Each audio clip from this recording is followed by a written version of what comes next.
Namaste, beautiful ones. This is Sylvia Mordini, the founder of Alchemy of Yoga, and this is your Yoga Sutras Jam for the day. We are on chapter 1, verse 9. I love this one. I love this one so much, and I don't know that it gets enough credit for all of the things that come as a result of chapter 1, verse 9 that we just know and apply in our day-to-day lives. So let's get started. Let me give you two translations directly as they're written. The first one: verbal or written information, which is followed by concepts which are devoid of reality, is imagination. Translation 2 by Nischala Joy Devi. Imagination is kindled by hearing words, seeing images, or experiencing feelings. Imagination, therefore, is the third ray of consciousness. And there's so much that comes as a result of this awareness of imagination and what we can do with our imagination. And this is one of my very favorite quotes from Robin Sharma, the author of The Monk Who Sold His Ferrari. It's a book that I've had on my bookshelves for years and years. I highly recommend it. So this is what he writes. All I'm saying is that to liberate the potential of your mind, body, and soul, you must first expand your imagination. You see, things are always created twice. First in the workshop of the mind, and then, and only then, in reality. I call this process blueprinting, because anything you create in your outer world began as a simple blueprint in your inner world.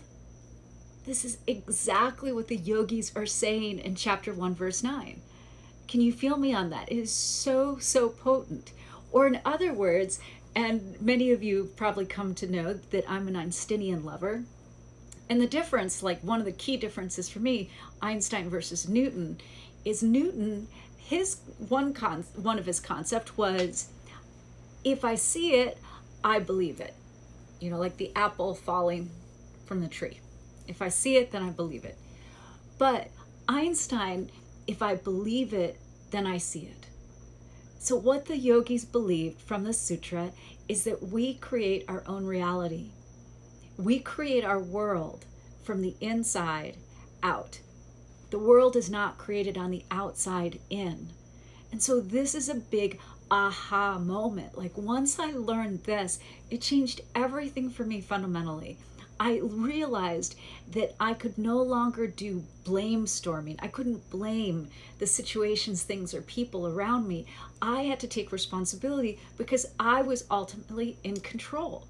And I'm most of all in control of my mind and the 60,000 thoughts and the imagination with which I use my mind. So this is super exciting.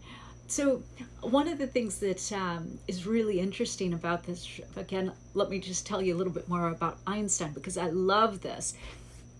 He recalled at the age of 16, he imagined chasing after a beam of light.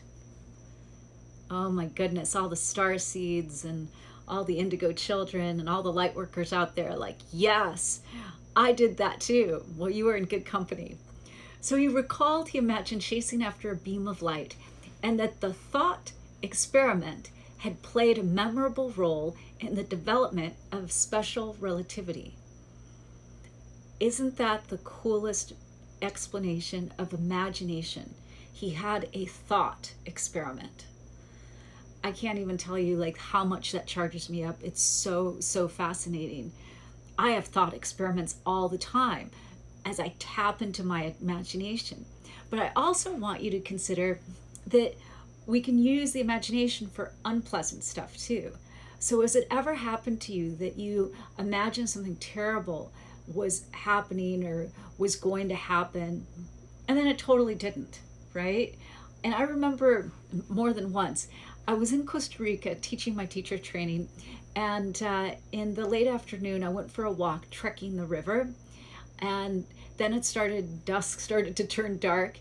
And as it started to get darker and darker, I imagined that all of a sudden, not when the light was there, same water, I imagined that the water was full of snakes and that the snakes were going to bite me and I was going to be in danger and something might happen.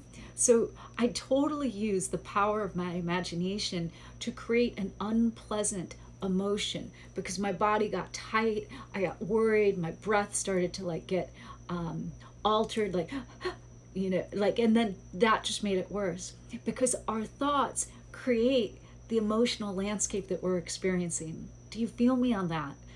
So if you want to have a different emotion, just change the thought. It's not that hard.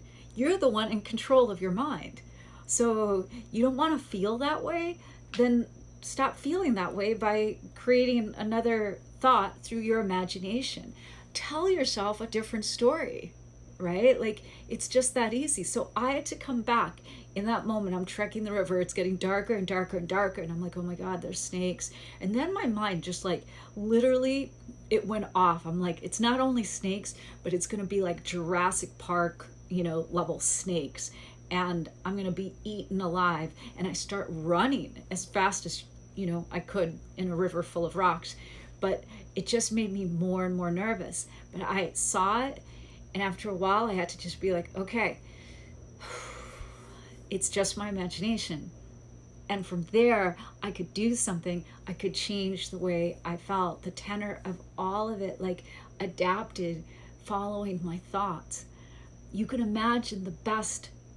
And this is where the work of being a master manifester or master your mindset, some of the key concepts that I teach in my Alchemy of Yoga teacher training programs, but in all the programs that I do, because I'm a master manifester. I really believe, like a laser, exactly what is possible, what is being created, and I can see it. And I use all sorts of tools. I use my imagination to create a vision board. I use my imagination to create manifestation statements. I use my imagination to recruit other people to support what I am manifesting. And that is a good use of the imagination. So I hope that you do the same. And here's your homework, you guys. So tomorrow, I really, really want you to spend extra time daydreaming. Just that. Just let your mind go into these beautiful places where you can dream anything, you can imagine anything. And then notice how you feel. Just even thinking about it, I'm just charged up. Well, with that, from my heart to your heart, to the heart of the universe, namaste, aho, ahe, and blessings, everybody. Peace out. See you tomorrow.